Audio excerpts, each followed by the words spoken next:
अस्सलाम वालेकुम व्यूअर्स, क्या हाल है? ठीक हो? तबीयत से ठीक है? उम्मीद करता हूँ कि इंशाल्लाह आप ठीक होंगे। मैं आज एक कहानी सुनाऊंगा, सबक आमोज़ कहानी। ये एक बादशाह के बेटे के बारे में है। बादशाह का बेटा, उसे शिकार करने का बहुत शौक़ होता है।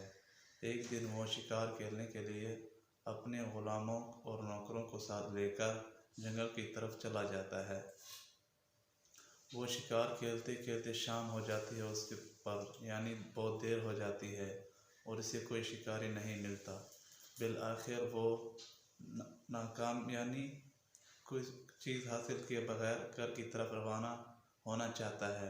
जब वो रवाना हो जाता है तो रास्ते में एक खूबसूरत लड़की दरख्त के नीचे बैठी हुई नज़र आती है। तो बादशाह शहज़ादा उसे देखकर हैरान भी हो जाता है और उस लड़की की तरफ चला जाता है और लड़की से पूछता है कि ये टाइम जो है इस वक्त बैठने की क्या वजह है। तो वो लड़की कहती है कि मैं बकरियां चरा रही थी और मुझसे एक बकरी गायब हो गई और मैं बकरी को ढूंढने के लिए यहाँ आ गई और रास्ता भूल गई कि मेरे घर का रास्ता कहाँ है और अब मैंने कहाँ जाना है, तो मैं इधर बैठ गई। शहज़ादे ने उसके घर का पता किया तो उसने कहा कि चलो मैं आपको घर पर छोड़ आता हूँ, लेकिन लड़की ने कहा कि चलो मैं आपके साथ चलता हूँ। तो शहज़ादा अपने घोड़े पर लड़की को सवार कर लेता है और यानी उसको घर की तरफ चले जाते हैं।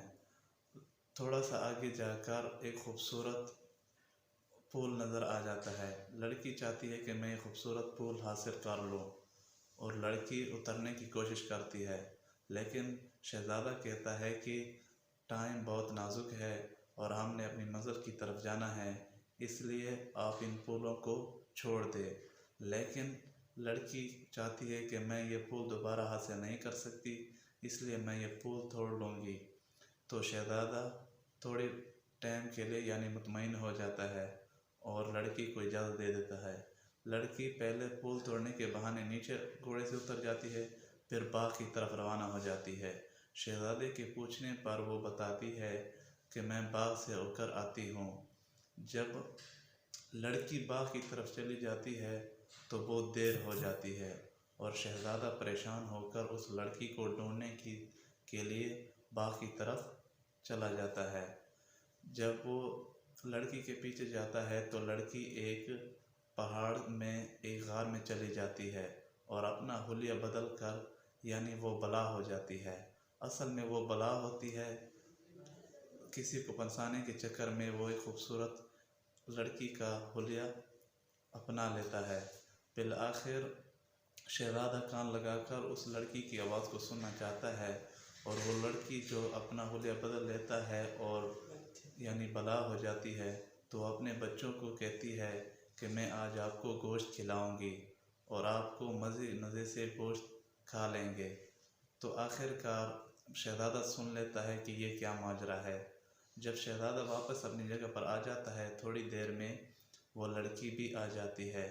तो शहज़ादा कहता है कि हाँ चले। लड़की कहती है जी हाँ अब चलते हैं, लेकिन शहज़ादा समझ जाता है कि ये लड़की नहीं है बल्कि बला है और मुझे फंसाना और कत्ल करना चाहती है। तो शहज़ादा कहता है कि नहीं, आप लड़की नहीं हो बल्कि आप एक बला हो और मुझे मारना चाहती हो। तो फ़ौरन लड़की को शहज़ादा अपना तलवार निकाल कर उस लड़की को मार देती है। अब इस कहानी से हमें क्या सबक मिलता है? इससे हमें ये सबक मिलता है कि हर खूबसूरत चीज़ हमें धोखे में डाल लेती है, इसलिए हर खूबसूरत चीज़ के पीछे नहीं भागना चाहिए बल्कि अपने काम से काम रखना चाहिए। ये था हमारा आज का वीडियो।